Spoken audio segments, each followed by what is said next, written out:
Hello दोस्तों, आपका स्वागत है हमारे चैनल सिनेमा आउटलेट में। इस एक्टर को कौन नहीं जानता, इस एक्टर का एक्टिंग का लेवल कुछ अलग ही था। तो इनका नाम है सदाशिव अमरापुरकर। सदाशिव अमरापुरकर का जन्म 11 मई 1950 को हुआ था। उनके माता पिता ने इनका नाम रखा था गणेश कुमार। गणेश कुमार से ये सदाशिव अमरापुरकर कैसे बने, ये कहानी भी हम आपको आगे बताएंगे। सदाशिव का जन्म महाराष्ट्र के अहमदनगर शहर के बिल्कुल पास मौजूद अमरापुर गांव में हुआ था। इनके घर के लोग व इनके दोस्त इन्हें तात्या कहा करते थे। स्कूल के दिनों में सदाशिव को क्रिकेट खेलने का बहुत शौक था। क्रिकेट से इन्हें इतना लगाव था कि ये क्रिकेटर बनने के ख्वाब भी देखते थे। हालांकि स्कूल में होने वाले नाटकों में भी ये कभी कभार भाग ले लिया करते थे, पर उस वक्त किसे अंदाजा था कि भविष्य में इन्हें एक्टिंग ही करनी है। स्कूल के बाद जब इन्होंने अहमदनगर कॉलेज में दाखिला लिया तो वहां के स्पोर्ट्स टीचर इस बात से खुश थे कि उनके कॉलेज में एक ऐसे लड़के ने दाखिला लिया है जो बढ़िया बैटिंग करता है और धार धार लेग स्पिन गेंदबाजी भी करता है। चूंकि अहमदनगर कॉलेज में ही हर साल एक नाटक कंपटीशन का भी आयोजन किया जाता था, तो सदाशिव ने उसमें भी हिस्सा लिया। कॉलेज में होने वाले उस नाटक कंपटीशन में स्टूडेंट्स को ही नाटक लिखना और डायरेक्ट करना होता था। साथ ही एक्टिंग भी स्टूडेंट्स खुद ही किया करते थे। कॉलेज के उस नाटक में सदाशिव को एक कातिल का किरदार मिला था और इन्होंने वो किरदार इतने बढ़िया तरीके से निभाया कि इन्हें उस किरदार के लिए अवार्ड भी मिल गया। बस यहीं से गणेश कुमार उर्फ सदाशिव अमरापुरकर की जिंदगी बदल गई। पहले ही नाटक में अवार्ड मिलने के बाद सदाशिव को थिएटर में रुचि जाग गई। अब उनका ध्यान क्रिकेट से हटकर पूरी तरह थिएटर पर आ गया। कॉलेज में इन्होंने ढेरों नाटकों में काम किया। अहमदनगर कॉलेज से ग्रेजुएशन करने के बाद ये पूना यूनिवर्सिटी गए और वहां से इन्होंने एमए इन हिस्ट्री व एमए इन सोशियोलॉजी की। साथ ही साथ नाटक में भी वे एक्टिव रहे। वे न केवल नाटकों में एक्टिंग करते थे बल्कि डायरेक्शन भी किया करते थे। अब तक इन्होंने अपना नाम गणेश से बदलकर सदाशिव रख लिया था और साथ ही अपने गांव अमरापुर को भी अपने नाम संग जोड़ लिया। इस तरह गणेश कुमार बन गए सदाशिव अमरापुरकर। अब तक इन्हें एहसास हो चुका था कि ये सिर्फ थिएटर के लिए ही पैदा हुए हैं।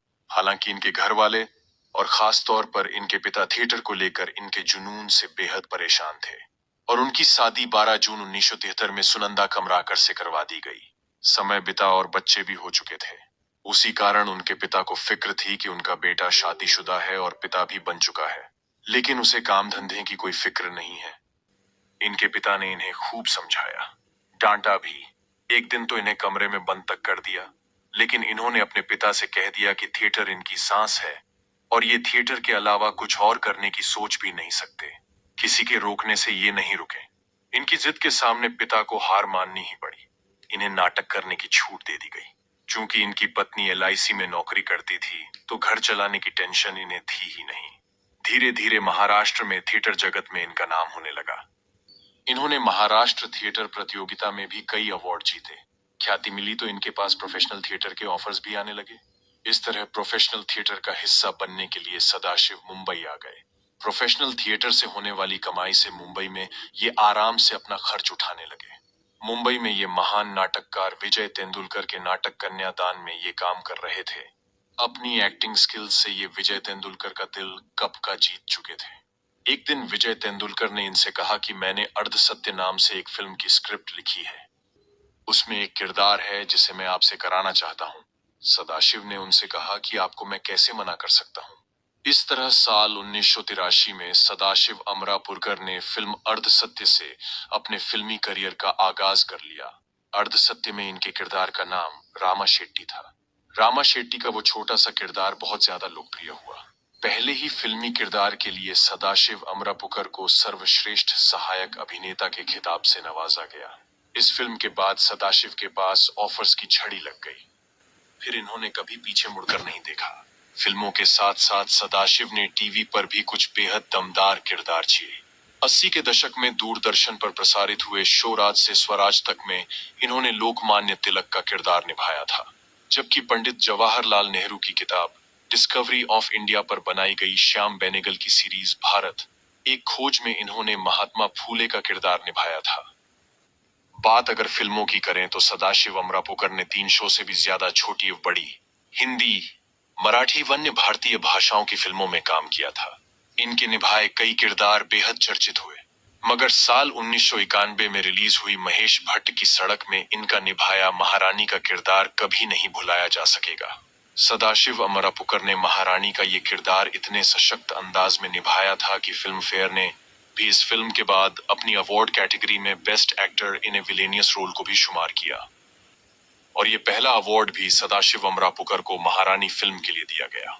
जहां ढेरों फिल्मों में इन्होंने बेहद खतरनाक और डरवाने विलेन के रोल निभाए, तो कई फिल्मों में इन्होंने अपनी जबरदस्त कॉमिक टाइमिंग से अपने चाहने वालों को खूब हंसाया भी। सदाशिव अमरापुकर केवल अभिनेता नहीं, बल्कि एक समाज सेवी भी थे। दिग्गज एक्टर डॉक्टर श्रीराम लागू संग मिलकर इन्होंने समाज सेवा के कई शानदार काम किए थे। अपने पुण्य कार्यों के लिए ये अपनी जान पहचान के लोगों से फंड जुटाते और उस फंड को जरूरतमंदों तक पहुंचाते। समाज के प्रति अपनी जिम्मेदारियों को सदाशिव अमरापुकर बखूबी समझते थे।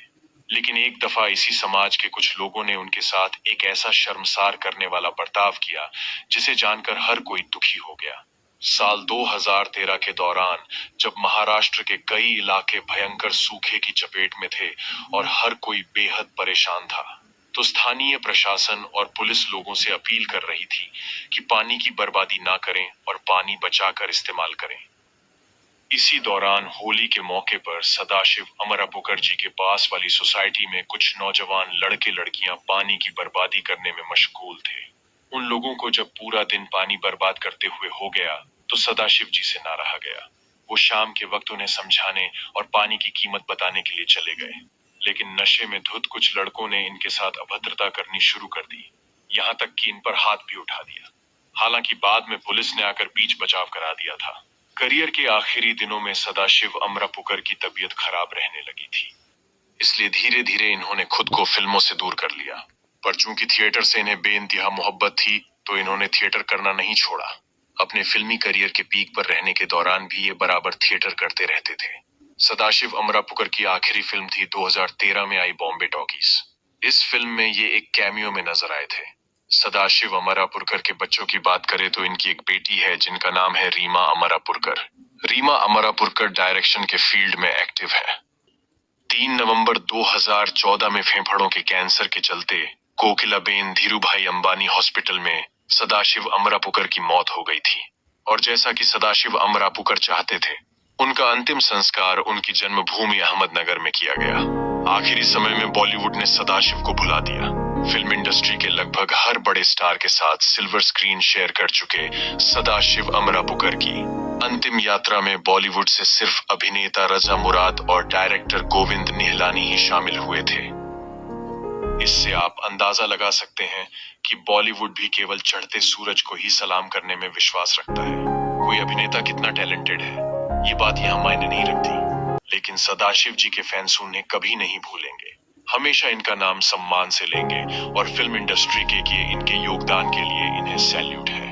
तो दोस्तों, ऐसी ही महत्वपूर्ण जानकारियां पाने के लिए हमारे चैनल को सब्सक्राइब करें, लाइक करें, कमेंट करें। मिलते हैं नेक्स्ट वीडियो में, तब तक के लिए बाय बाय।